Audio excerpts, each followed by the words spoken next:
Welcome everyone to our first webinar as part of the Springboard series. As you all know, we received a generous grant from the Julia Burke Foundation, which allowed us to expand the Springboard series, which includes learning webinars like tonight. This is the first in our series. It also includes a series of free speech and debate competition opportunities that we are calling our Springboard scrimmages. So 4 nights per month, we are offering practice tournaments. They're 2-round events that are good opportunities for your students to come and get feedback, practice giving their speeches, or practice debates on a new topic, and learn and grow to love the activity. So I put a link in our chat to speechanddebate.org/springboard-series, where you can see the dates for those scrimmages and register through tabroom.com if you're interested.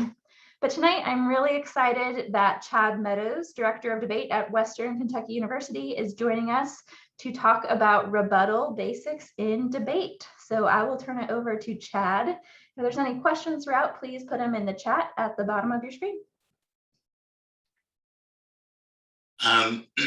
Thank you for that introduction. I'm really excited to be here, and I'm really impressed by the Springboard series and everything the NSDA is doing to support speech and debate for new students. So tonight we are covering rebuttals for beginning debaters. And I remember back when I was first starting out in debate, the idea of constructing a case and doing a lot of research into a resolution, that was really daunting. And it felt like for so long, my coach was insisting that I keep reading more and more and more about each topic. And I kind of felt myself losing interest in this new activity I had stumbled upon called debate. But it wasn't until I learned that other students would also be constructing arguments, and it would be my job to attempt to respond to those arguments and deconstruct them, that I got really into the activity. So for me, rebuttals sparked what I really love about debate. And it's the interaction between different students, their ideas, and how those can happen and develop within a round. So I'm going to try to cover rebuttals on a really basic level and try to give you some step-by-step instructions on how to make and construct and deliver a really excellent rebuttal. If there's anything that feels like it went a little bit over your head, or I didn't break something down enough, don't be afraid to ask a question or to contact me. Also, whenever you get maybe a little bit deeper into whatever particular debate event that you're doing, you might find that some of this advice is more or less applicable to the particular debate event that you choose to participate in as you move into debate. So I've tried to make this generally applicable to every kind of debate activity, but there are, of course, always going to be stylistic differences that will dictate how your rebuttal should be formed optimally in terms of maximizing your competitive success in a competition. So with that, I'd like to get into the discussion. So what really is a rebuttal? So I think a rebuttal is summarized by the term clash. Whenever you get into debate, it's very likely that you're going to hear judges request that you clash. And clash basically is what debate is really about. Debate isn't just about speaking in public or providing a presentation. Debate is also about the interaction between different arguments and directly responding to the arguments that your opponent has made, and also responding to what your opponent has argued against the cases that you have spent your time preparing for. That development over time, you make an argument against your opponent makes an argument against you, and you follow that up with a new argument maybe no one's ever thought of before. As a result of that process is what's known as clash. And it's the secret sauce that makes debate amazing. So a rebuttal is basically when we initiate the clash and the debate. It's whenever we hear what our opponents have argued, and then we make arguments against those arguments in order to develop the discussion even further. So that is a very broad strokes understanding of what I mean by rebuttal. It begins the clash of the debate. So, how do I rebuttal? So we're going to go, hopefully, very step-by-step and in-depth into how one actually does a rebuttal in a debate round. So the first thing that you have to do whenever you are attempting to respond to something that someone else has argued is that you have to identify what argument you are responding to. One thing to think about is that debate is a process that both happens orally as well as on paper. Generally, in a debate round, it's going to be you, maybe a partner, and your opponents, and then a judge. And whenever you or your opponents make an argument in your speeches, you, your opponent, and the judges are also going to be writing those arguments down. So whenever we respond to another person's arguments, the first thing that we have to do is verbally cue everyone in the round in on what argument we actually are responding to. So we'll call this process identify.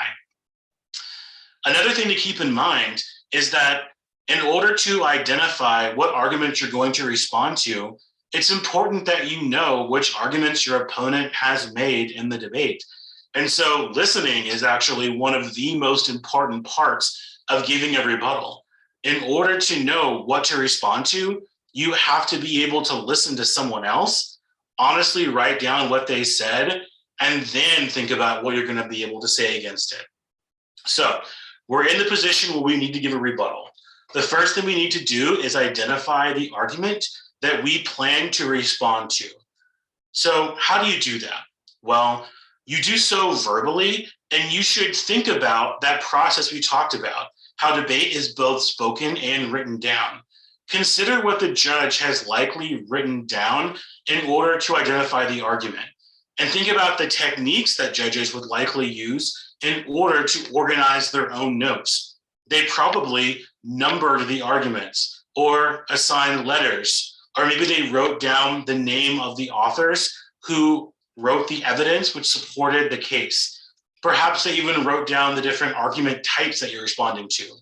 However your opponent has labeled the argument in their speech, you need to orally make sure the judge understands before you start giving responses to that position that the judge knows this is the argument that I plan to respond to right now. Now, this may seem very basic, but I promise you it's very important. One of the most common complaints you'll hear from judges is that, I don't know where you are on the flow. You can interpret that as you did not correctly identify what argument you planned to respond to before you initiated the responses. The second step is the step called clash. So now that we have orally identified the argument that we plan to respond to, we've pointed it out to the judge. Me, the judge, and my opponent are all on the same page. I know what argument is going to be responded to. That's when you have to clash with that argument. You have to make a full response to what your opponent has argued. So, some things to keep in mind. You might want to make sure that you always include a full argument with a warrant every time you clash with your opponent's argument. So, what is a warrant? A warrant basically is the backing, the data, the analysis that you attempt to orally use to prove that your argument is true. So if you have identified an argument and you're clashing with it, you can't just make a really short response that doesn't have a lot of backing to it. You have to make sure that it has a full explanation in a warrant in order for the judge to understand it. You also might want to consider citing evidence or examples. This is one of the cases where the debate event that you're doing will very likely dictate what kind of evidence you are able to use whenever you clash with someone else's responses. So some debate events require extensive use of evidence. Some require examples or analytics or analysis can fill in. So essentially, you should consider what kind of evidence is required for this debate event and consider using it. You also might want to consider making multiple arguments per argument that you make. So whenever you respond to someone's argument, you may have the impulse to just make one argument against it. Well, it's not necessarily what you should do. Sometimes you should think about making multiple responses to an argument. That's called vertically growing the debate. Instead of spreading out your responses to a large number of areas, you focus in on one area and really fully develop that area by making a lot of responses with a lot of warrants that the judge can really utilize to understand the full breadth of the positions that you're making. The class section is the meat of what you're actually arguing. And so this is the section that we'll dive deeper into a little bit later in terms of figuring out how one goes about determining what should go in this section. But for now, it's mostly just important to know that after you identify the argument, you then have to clash with it, making a full argument with the warrant. One last thing you might want to consider is that you want to be comprehensive. Whenever we're making a rebuttal against our opponent, it may be our impulse to just respond to the things that we have a really good idea about right off the top of our head. However, in debate, whenever you're doing a rebuttal, it's oftentimes really important to be comprehensive, responding to everything that your opponent has argued to make sure that you've covered the entire debate. Finally, the impact process. So after you've identified the argument and you've clashed with the argument, the next thing that you need to do is impact this argument. In other words, you need to understand what the broader implication to the debate is if you win this argument. As I say, in debate, you always need to make sure you're explaining to the judge, why does an argument matter? So debate is not just about facts or statistics. Debate is also about the relative position that one gains based on the arguments that you win. So explaining to the judge why it matters if you win the argument that you've won is a really important and final step in the rebuttal process. So to review, when we think about how do I rebuttal, we understand that a rebuttal basically is just the initiation of the clash in the round. It's when you begin responding to the arguments that your opponent has made in the round.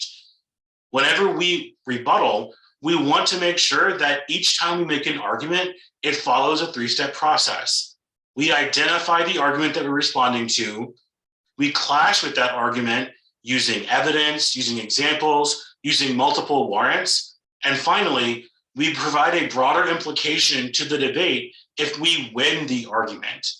If you follow that process, it's very likely that many judges will be pretty satisfied with your rebuttal, regardless of the content of the discussion itself. So there's a concept that I think that is important to understand based on what we've talked about.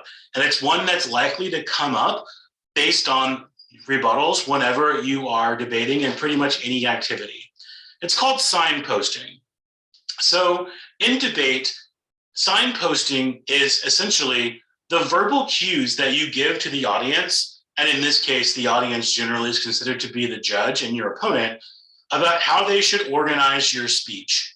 So signposting happens both before the speech and during the speech. So before the speech, oftentimes, you'll provide some verbal cue about where you'll begin your speech. So if your plan is to begin rebutting your opponent's arguments based on their second argument first, then their third argument, then their fourth argument, depending on what debate event you're doing, you're probably going to want to tell the judge that. Then also, as you're moving between arguments, you want to make sure that you're also providing the judge with the verbal cues they need to know what argument you're moving to next. It can sound a little esoteric and maybe even a little burdensome, but once you get into those rounds, you'll understand. The clash that happens between students who are interested in the topic and who've done a lot of research and reading on that topic and really want to explore that topic things can get hairy pretty fast. So the judges really do need some verbal cue to make sure that they know where you are in your speech at all times. So if you hear the term, I need you to signpost, what they're really asking for is a verbal cue to let them know how they should organize their speech. So I will also want to separate the rebuttal out into two different modes. So there are essentially two different things that you'll do in a rebuttal. And this will vary from debate event to debate event in terms of how much of these two things you're doing in a rebuttal speech. But for the most part, you're usually doing all of these things. So in a rebuttal, you'll either be defending your arguments from your opponent's rebuttals, or you'll simply be attacking your opponent's arguments. So let's talk about defending your arguments. Sometimes during the rebuttal, you will spend your time answering the arguments that your opponent has made against what you have argued in your constructive speeches. So answering your opponent's rebuttals.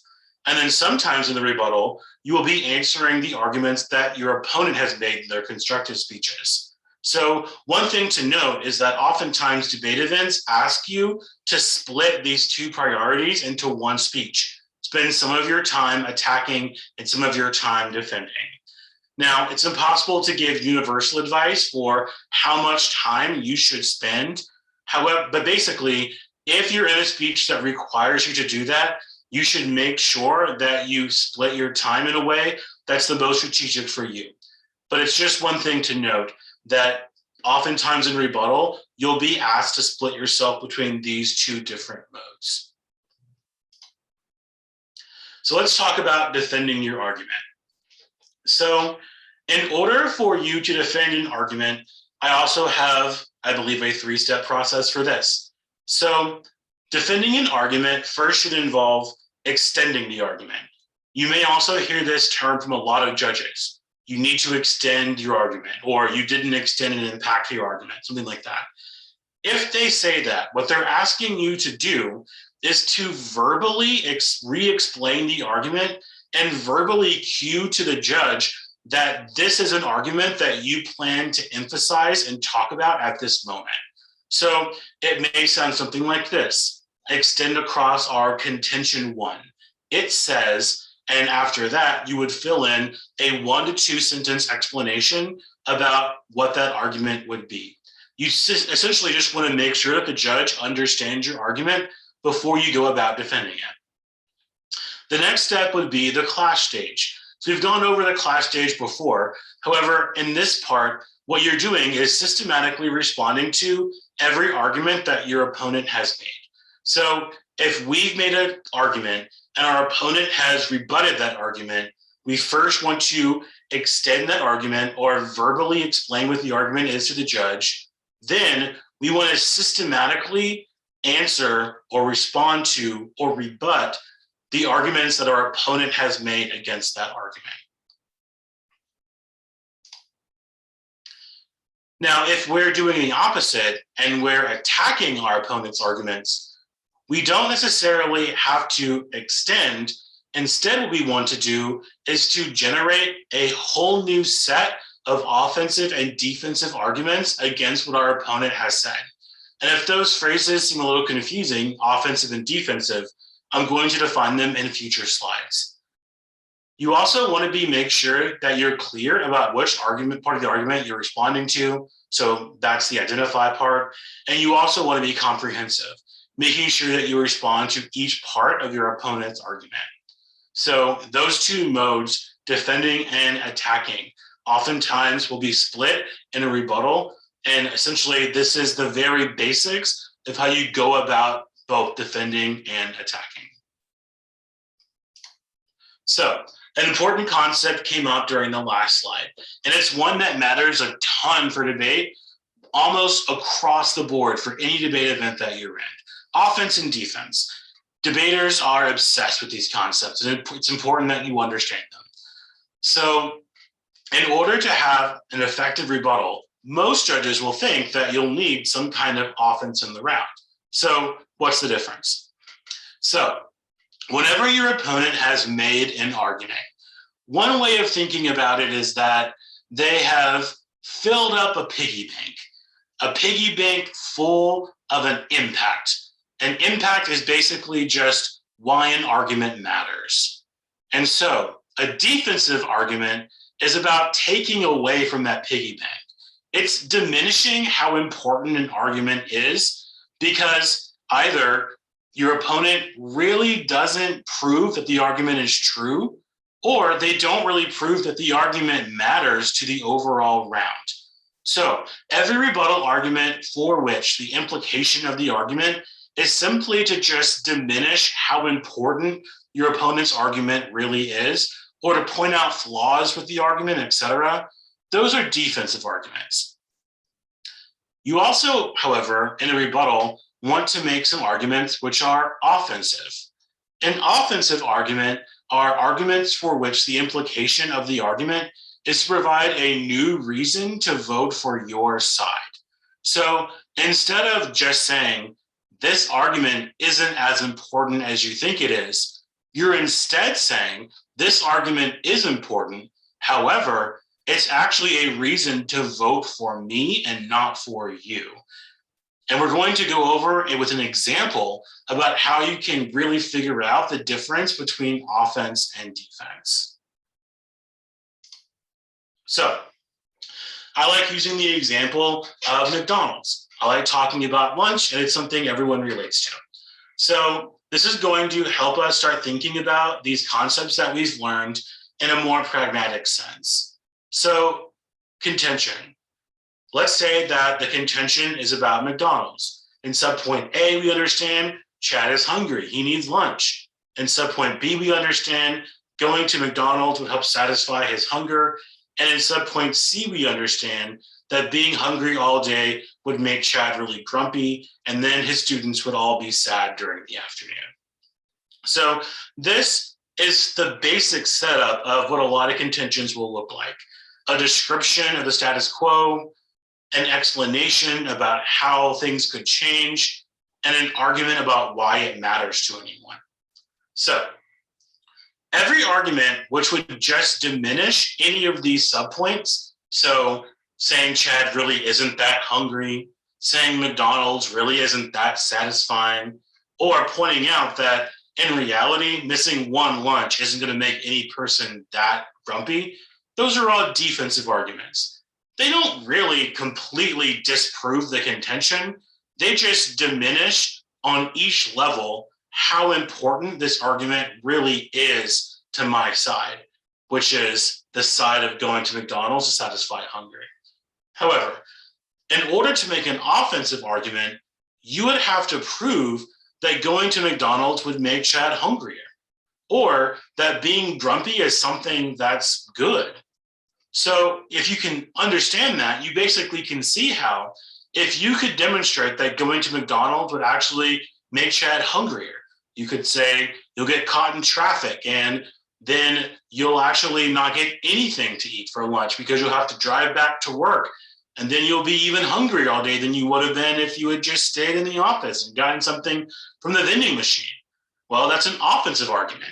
It demonstrates not just that the contention isn't as true as I think it is, but that the opposite is actually true. Going to McDonald's makes you more hungry. As you move into debate, you'll find that there's value in a rebuttal making more offensive responses because it helps you make your opponent's arguments your arguments. So the last thing we're going to cover are arguments. How do you think of them? So we've covered the rebuttal in a very conceptual way. I think that's very important because I think that understanding the conceptual basics is frankly the first step towards getting good at debate. I think that people who think that debate is just for brainiacs who know everything isn't true. Debate is for anyone who wants to master the craft of argumentation. So you can master the craft of argumentation without really knowing everything about the world. So that's why I start with things like how to structure an argument and the theoretical concepts behind it before we talk about what you actually do to think of arguments. So the first thing that you should do is just be well informed about your topic. For the most part, most debaters honestly really overestimate how much they need to know in order to be prepared to have a discussion. As long as you understand the conceptual ways that you can go about responding to an argument, as having a decent background knowledge, reading some articles, reading some potential files that have been created for the debate event that you're participating in will give you enough of a background.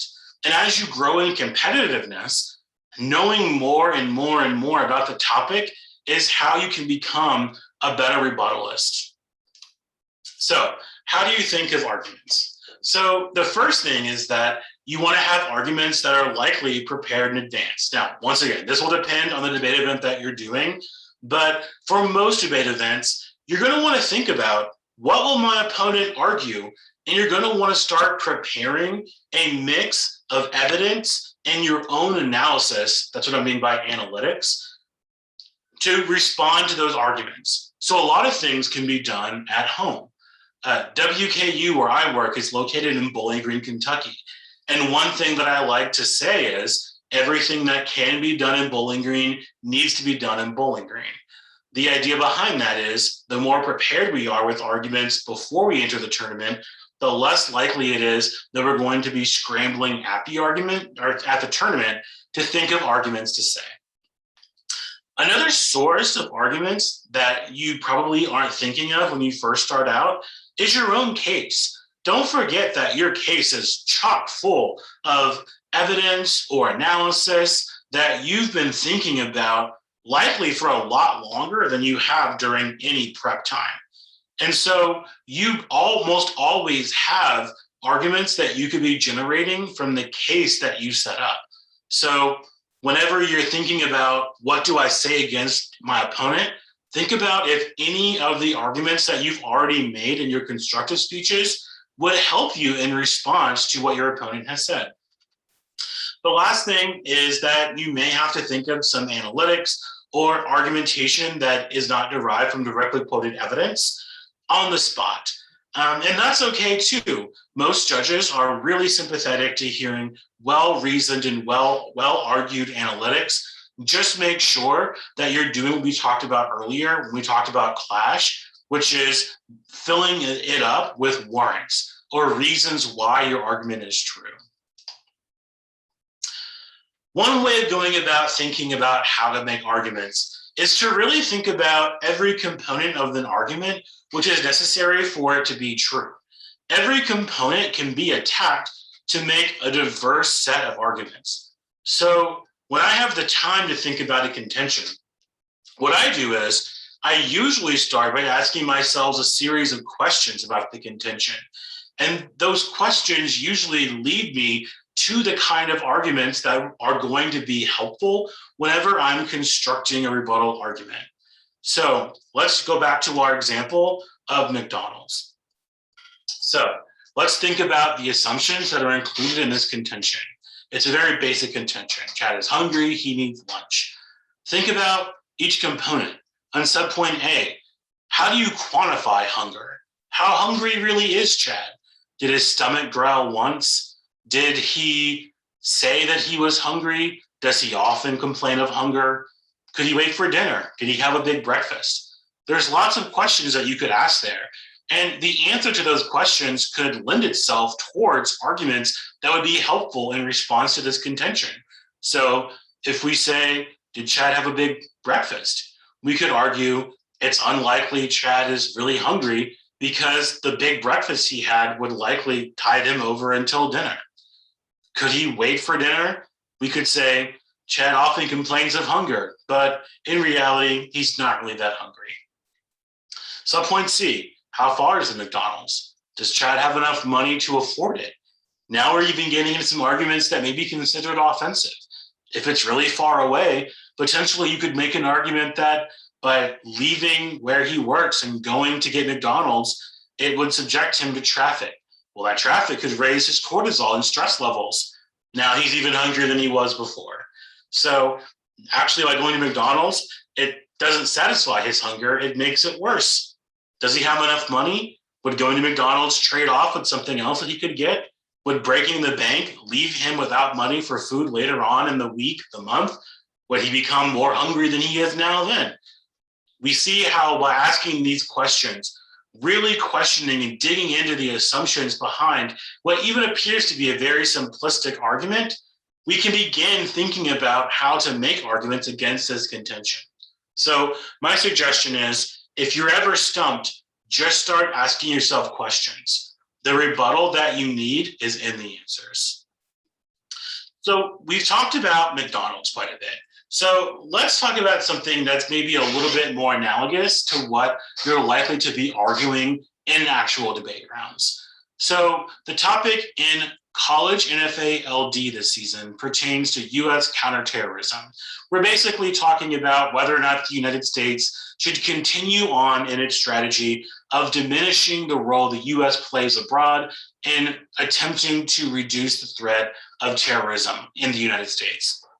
A very typical argument would be, a very typical argument against that would be that because America uses private military contractors in a complementary role to the United States military, if we were to reduce the US military's role in counterterror, we would just replace them with private military contractors or companies who fill the role of the United States military. And so point C, we could argue, those companies could be worse than the United States military and commit worse human rights abuses. So this is a pretty basic argument you might see across various different kinds of debate events. Like I said, depending on the debate event that you're doing, it could be very different. But it's just an example. This is not my opinion, by the way. So let's talk about what a rebuttal might look like to that. So we have 4 responses here. Each of these responses responds to a different part in the contention. So our first response could be that PMC use is already prevalent now. There's already a ton of them.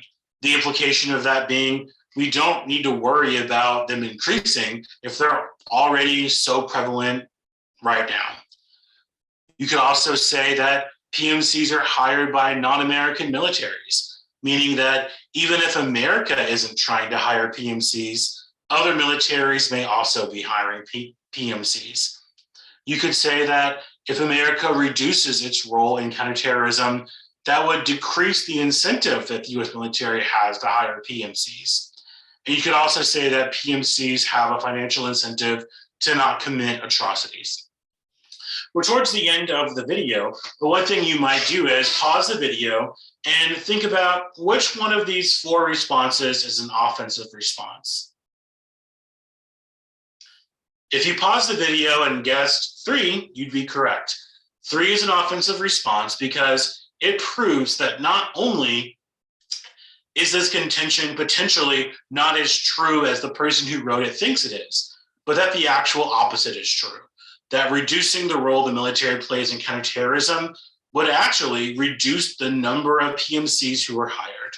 So whenever we're thinking about the value of these rebuttal arguments, 3 would generally be considered to be the one that's the most valuable. So this is an example of what a rebuttal would actually potentially look like against a potential contention. You see how we're making a comprehensive response to the arguments in this rebuttal. We have offense, we have defense, and we've filled it in hopefully with some additional warrants for this to be an actual debate round. So I want to thank you for listening to this lecture. There's actually a textbook that I've written as sponsored by the National Speech and Debate Association. It's called Introduction to Public Forum and Congressional Debate. And a lot of the information about rebuttals that I've sort of drawn from this lecture is included in that book. So it's available on the NSDA website. I can actually link that in the chat. But it's a good resource. And I think that anyone who wants more information on rebuttals would benefit from it. I want to thank the NSDA for inviting me, and obviously would be willing to answer any questions.